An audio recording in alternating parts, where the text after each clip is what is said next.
ഡൽഹിയിലെ തണുപ്പുള്ള കാലാവസ്ഥയിലേക്ക് രാവിലെ പറന്നിറങ്ങിയ വിമാനത്തിൽ കെ സുധാകരൻ എം പി ഉണ്ടായിരുന്നു. എം പി ആയതുകൊണ്ട് തന്നെ എപ്പോഴും ദില്ലിയിൽ തന്നെ തുടരേണ്ട നേതാവാണ് കെ സുധാകരൻ. KPCC പ്രസിഡന്റായ കാലത്തും ദില്ലിയിൽ കെ സുധാകരൻ നിത്യ സന്ദർശകനായിരുന്നു. എന്നാൽ ഇക്കുറിയുള്ള യാത്രയ്ക്ക് സുധാകരന്റെ രാഷ്ട്രീയ ജീവിതത്തിൽ തന്നെ വലിയ പ്രാധാന്യമുണ്ട്. നമുക്ക് നിലയും വിലയും ഒന്നുമില്ലല്ലോ, തന്നെ ആരും ചർച്ചയ്ക്ക് വിളിച്ചിട്ടില്ലെന്നും സുധാകരൻ പറഞ്ഞു. ഒരു ചർച്ചയ്ക്കും ആരും എന്നെ വിളിച്ചിട്ടില്ല, നമുക്ക് നിലയും വിലയും ഒന്നുമില്ല, ഇതായിരുന്നു അദ്ദേഹത്തിന്റെ വാക്കുകൾ. നിലയും വിലയും ഇല്ലെന്ന് പറഞ്ഞുകൊണ്ട് എന്താണ് ഉദ്ദേശിക്കുന്നതെന്ന് ചോദിച്ചപ്പോൾ ചിരിച്ചുകൊണ്ടാണ് സുധാകരൻ മറുപടി പറഞ്ഞത്. തന്നെ വിളിച്ചിട്ടില്ലെന്നും ആരെങ്കിലും വിളിക്കേണ്ടതെന്നും അദ്ദേഹം ചോദിച്ചു. സ്ഥാനാർത്ഥി നിർണയത്തിൽ അതൃപ്തിയുണ്ടോ എന്ന ചോദ്യത്തിന് കൃത്യമായി പ്രതികരിക്കാൻ MP തയ്യാറായതുമില്ല. ഏറെ നാടകീയ രംഗങ്ങളാണ് ഡൽഹി വിമാനത്താവളത്തിൽ അരങ്ങേറിയത്. സാധാരണ MP എന്ന നിലയിൽ VIP ഗേറ്റിലൂടെയാണ് വിമാനത്താവളങ്ങളിൽ നിന്ന് വരേണ്ടത്. എന്നാൽ അത് ഒഴിവാക്കി മറ്റൊരു ഗേറ്റിലൂടെ വരുമെന്ന് അറിയിച്ചിരുന്നു.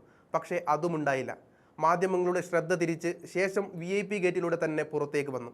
സുധാകരൻ കുടുംബാംഗങ്ങളോടൊപ്പം സ്വകാര്യ വാഹനത്തിലാണ് ഡൽഹി വിമാനത്താവളത്തിൽ നിന്ന് പുറത്തേക്ക് പോയത്. അതേസമയം സുധാകരൻ ഇന്ന് പാർലമെന്റിലേക്ക് പോകുന്നുമുണ്ട്. അവിടെ വെച്ച് രാഹുൽ ഗാന്ധിയുമായി കൂടിക്കാഴ്ച നടത്തുമോ എന്നതിൽ വ്യക്തത വന്നിട്ടില്ല. കേരളത്തിലെ തലമുതിർന്ന നേതാക്കന്മാർ എല്ലാവരും ഡൽഹിയിൽ കൊണ്ടുപിടിച്ച സ്ഥാനാർത്ഥി നിർണയ ചർച്ചയിലാണ്. കണ്ണൂരിൽ മത്സരിക്കാൻ അവസരം തേടിയാണ് സുധാകരൻ ലാൻഡ് ചെയ്തിരിക്കുന്നത്. നേരത്തെ പല നേതാക്കന്മാരുടെയും ജാതകം തിരുത്തി എഴുതാൻ ശേഷിയുള്ള കരുത്തിന്റെ പ്രതീകമായ സുധാകരൻ ഇന്ന് ഒരു സീറ്റിനു വേണ്ടി യാചിക്കുന്നത് അണികളെ വേദനിപ്പിക്കുന്ന ഘടകമാണ്. നിർണായക ലോക്സഭാ തെരഞ്ഞെടുപ്പിൽ താല്പര്യമില്ലെന്ന് പലകുറി ആവർത്തിച്ചിട്ടും സുധാകരന്റെ തലയിൽ സ്ഥാനാർത്ഥിത്വം കെട്ടിയേൽപ്പിക്കുകയാണ് ചെയ്തത്. പിന്നീട് KPCC പ്രസിഡന്റ് പദവി കോൺഗ്രസ് തിരിച്ചെടുത്തപ്പോൾ അന്ന് നൽകിയ ഉറപ്പാണ് കേരള രാഷ്ട്രീയത്തിലേക്ക് തിരിച്ചു മടങ്ങി വരാനുള്ള അവസരം. എന്നാൽ ഇന്ന് നിയമസഭാ തെരഞ്ഞെടുപ്പിൽ സ്ഥാനാർത്ഥി നിർണയം കൊടുമ്പിരി കൊണ്ടിരിക്കുന്ന സമയത്ത് പറഞ്ഞ വാക്കുകളെല്ലാം പിൻവലിക്കുന്ന കാഴ്ചയാണ് കണ്ടത്. നിയമസഭാ തെരഞ്ഞെടുപ്പിൽ MP മാർ മത്സരിക്കേണ്ടതില്ലെന്ന് ഹൈക്കമാൻഡ് തീരുമാനം പുറത്തു വന്നതോടെ കെ സുധാകരൻ അടക്കമുള്ള നേതാക്കൾ നിരാശയിലേക്ക് വഴിമാറി. സുധാകരന് പുറമെ MK രാഘവൻ, അടൂർ പ്രകാശ് എന്നിവരും മത്സര സന്നദ്ധത പ്രകടിപ്പിച്ചിരുന്നു. എന്നാൽ സമ്മർദ്ദത്തിന് വഴങ്ങേണ്ടതില്ലെന്ന നിലപാടിലാണ് ഹൈക്കമാൻഡ് എത്തി നിന്നത്. എന്നാൽ ഇവിടെ സുധാകരന്റെ നിലപാട് കോൺഗ്രസിനെ ഞെട്ടിക്കുന്നുണ്ട്. മത്സരിക്കുമെന്ന തീരുമാനത്തിൽ നിന്ന് പിന്നോട്ടില്ലെന്ന് പറഞ്ഞ സുധാകരൻ അവസരം ലഭിച്ചില്ലെങ്കിൽ കോൺഗ്രസിൽ നിന്ന് പുറത്തു പോകുമെന്നും വേണ്ടി വന്നാൽ ഒറ്റയ്ക്ക് മത്സരിക്കുമെന്നും ചൂണ്ടിക്കാട്ടുന്നുണ്ട്. അങ്ങനെയെങ്കിൽ സുധാകരന്റെ അടുത്ത നീക്കം നിർണായകമാകും. മത്സരിക്കാൻ MP മാർക്ക് അവകാശമുണ്ടെന്നും പ്രവർത്തകരുടെ വികാരം മനസ്സിലാക്കിയാണ് മത്സരിക്കാൻ തീരുമാനിച്ചതെന്നുമാണ് കെ സുധാകരന്റെ വാദം. മത്സരിക്കാൻ അർഹതയുള്ളവർ മത്സരിക്കണം, ചർച്ചയ്ക്ക് നേതൃത്വം വഴിയൊരുക്കുമെന്ന് പ്രതീക്ഷിക്കുന്നുവെന്നും കെ സുധാകരൻ നേരത്തെ ചൂണ്ടിക്കാട്ടിയിരുന്നു.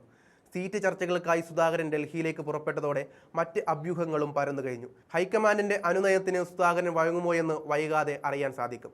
സുധാകരൻ കലാപക്കൊടി ഉയർത്തിയാൽ കേരളത്തിലാകെ, പ്രത്യേകിച്ചും മലബാറിൽ അത് പാർട്ടിക്ക് കനത്ത തിരിച്ചടിയാകുമെന്ന് ഉറപ്പാണ്.